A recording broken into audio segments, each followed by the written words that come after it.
Ah, vous cherchez les bonnes vieilles valeurs? Bah, c'est pas ici, désolé. Bienvenue sur Watch Mojo français. Aujourd'hui, nous faisons le top 10 des blagues les plus outrageuses dans les Griffins. I'm Bob Costas, here with Boston Marathon winner Peter Griffin. Peter, how did you do it? I'll tell you, Bob, I just got in my car and drove it. Nous publions de nouvelles vidéos chaque jour, alors abonnez-vous et activez la petite cloche pour votre dose quotidienne de Watch Mojo. Pour cette liste, nous passons en revue les gags des Griffins qui sont allés trop loin en mettant en lumière des sujets sensibles ou en étant juste trop dégueux. Attendez-vous à la fois à un contenu réservé aux adultes et à des spoilers. Take him out. Now! Check it out! It's a John F. Kennedy Pez dispenser! Oh. Numéro 10, la visite de Jésus, j'ai rêvé de Jésus. I'm actually glad you're all here tonight. I want to tell you that one of you will betray me. Lorsque Peter apprend que Jésus-Christ est revenu sur Terre et qu'il fait profil bas dans Quahog, il l'invite à dîner. Jésus raconte alors l'histoire de sa crucifixion, ce qui n'est pas le meilleur sujet de discute quand on est à table. Then they put me in a hole with a rock in front of it for 2 whole days, and come Sunday, bam, I rise from the dead. Okay, that sounds like a nutty weekend, but I can top it. Peter convainc alors Jésus de se dévoiler et le Christ devient rapidement une star nationale qui s'épanouit sous les projecteurs. Si l'épisode n'est pas volontairement blessant, les critiques ont trouvé étrange l'idée d'un Jésus qui rêve d'être une rockstar insouciante. Il y avait au moins une chose positive dans cet épisode. Vous ne l'avez pas entendu? Well, a bird. The bird is the word. Numéro 9, un petit hiver, les vieux sont tombés sur la tête. He rakes and trims the grass. He loves to mow and weed. La série Les Griffins est fière de ses chansons, mais là, c'est costaud. Herbert, le vieil homme glauque obsédé par Chris, emmène l'adolescent au restaurant. On le voit ensuite chanter un petit hiver dans sa tête de la petite boutique des horreurs, incarnant Audrey alors que Chris incarne Seymour. We snuggle watching Lucy on a big, enormous 12-inch screen. Apparemment, on est censé éprouver de la sympathie pour Herbert parce qu'il est vieux et cherche l'amour. Mais ça n'excuse pas le fait qu'il traque un ado. Tout ce que fait la scène, c'est rendre son obsession encore plus glauque. Et s'habiller comme Denaride n'aide pas non plus. Somewhere that's green.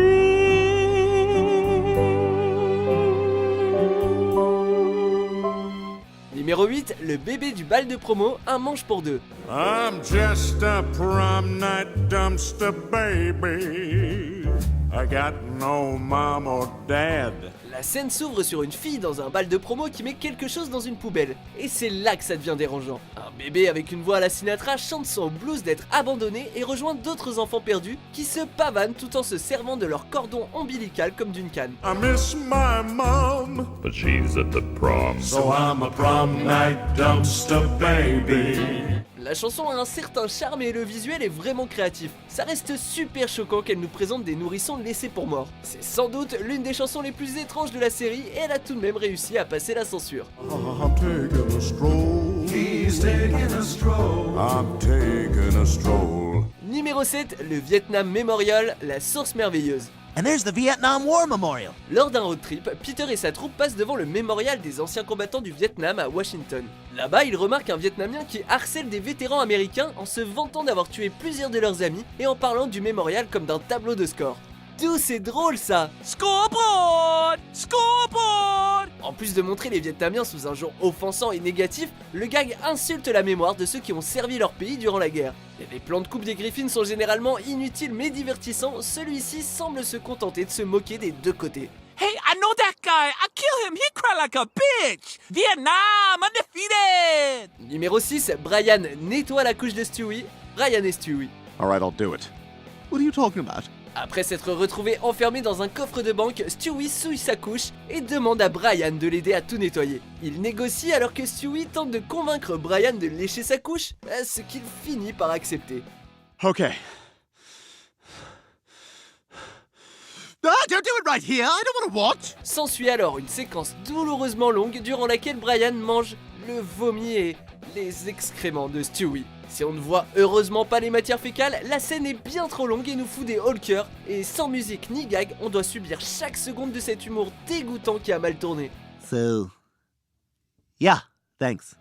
Numéro 5, le plan de coupe de Michael J. Fox, triangle amoureux. You only have 2 white shirts? Well, I had a third one, but it got ruined at that wine tasting at Michael J. Fox's house. En se rappelant ce qui est arrivé à l'une de ses chemises, Peter parle d'un gag censuré. See, he has this disease, and it makes him shake a lot. And what with all the shaking, he spilled his wine all over my shirt, and my shirt was ruined. Il devait montrer Michael J. Fox qui renverse du vin sur la chemise de Peter à cause de la maladie de Parkinson dont il souffre. Peter explique pourquoi il n'était pas question de le montrer avant de le montrer quand même. So, anyway, that's what happened to my shirt.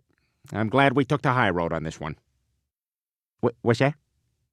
Oh wait, now they're telling me they do want to show it. C'est pas la première vanne sur Parkinson, il s'était déjà moqué de Mohamed Ali. Looks like Muhammad Ali drew this. What a dumbass. Mais là, ils ont eu l'audace de dire qu'ils ne voulaient pas le montrer et paf, ils le montrent et tentent de récupérer des rires gras sur le dos de Michael. I really like the finish on this charade. Son of a bitch, what is your problem? Numéro 4, les changements de sexe du père de Quagmire, le père de Quagmire. And while I'm in Quahog, I plan to have a sex change operation.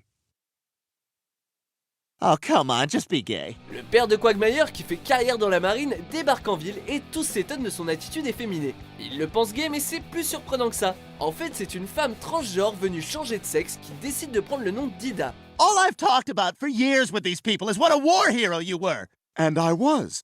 I'm changing my future, not my past. L'attitude amère de Quagmire est plutôt réaliste. Il a du mal à être à l'aise devant le changement soudain de cette personne qu'il admire profondément. Les autres sont pires puisqu'ils lancent des remarques vulgaires et traitent Ida comme une sorte de monstre. La réaction de Brian est vraiment atroce, ce qui rend son sort très cathartique. If I ever see you anywhere near my house, I'll blow your head off! Now lay there and die, you piece of crap! Numéro 3, le concours de sirop d'Ipecac, la nièce du samedi soir. All right, you guys, I got 8 crates of Epicac from Mort, all on my tab. Alors qu'il abuse de sa nouvelle ardoise dans la pharmacie Goldman, Peter perd les pédales et achète 8 caisses d'Ipecac, un sirop qui provoque des vomissements. Il met les autres au défi pour voir qui vomira en premier. How's everybody doing? Good so far. En quelques secondes, la situation dégénère et tout le monde se met à gerber sur les autres en agonisant. Oh God! Why didn't anybody tell me? Oh my God, my insides are on fire! La scène dure 1 minute entière et on ne peut qu'observer avec dégoût ces teubés se tordre de douleur. La séquence n'est sauvée que par la réplique de fin. Who wants chowder? Mais il y a pire que de regarder cette horrible scène, la voir passer à l'envers. It's gonna be going. Oh dear God! Oh! Ah! What the hell? I don't want. Numéro 2, vous avez le sida, l'amour à 20 ans. You have AIDS. Yes, you have AIDS. I hate to tell you, boy, that you have AIDS. Peter se vante de savoir annoncer des mauvaises nouvelles comme personne. On tombe dans un plan de couple où il se retrouve à la tête d'un quatuor qui annonce à un patient hospitalisé qu'il a le sida. Si la chanson en elle-même est entraînante, l'idée n'en a pas moins bouleversé le public et surtout les membres de plusieurs associations. Not HIV, but full-blown AIDS. Apparemment, plaisanter d'une maladie mortelle via une chanson entraînante ne détend pas l'atmosphère. Be sure that you see that this is not HIV.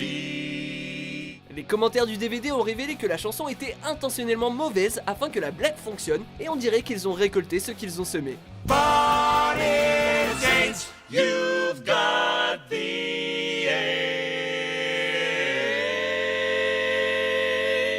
Avant de dévoiler notre vainqueur, voici quelques mentions honorables. It's just so horrible. I'm sorry, Lois. I thought if I shook him enough, he'd stop crying. I haven't felt a rush like this since I won that marathon. Hey, Lois, if I was gonna kill myself, do I slit my wrists this way or this way? Sideways for attention, long way for results. Numéro 1, il me faut un juif, l'argent ne fait pas le rôdeur.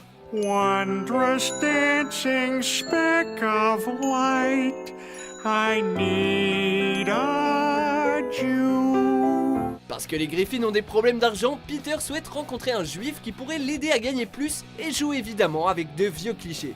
Désespéré, Peter se met à chanter qu'il lui faut un juif dans une chanson en style hébreu avec juste une phrase de trop. Even though they killed my Lord, I need a Jew.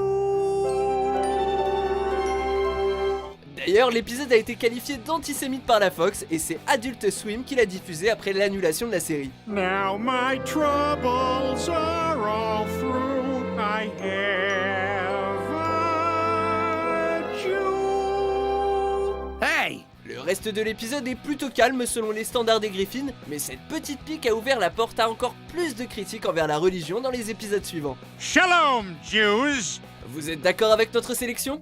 Jetez un coup d'œil à ces autres super vidéos de WatchMojo français et n'oubliez pas de vous abonner pour être au courant des nouveautés.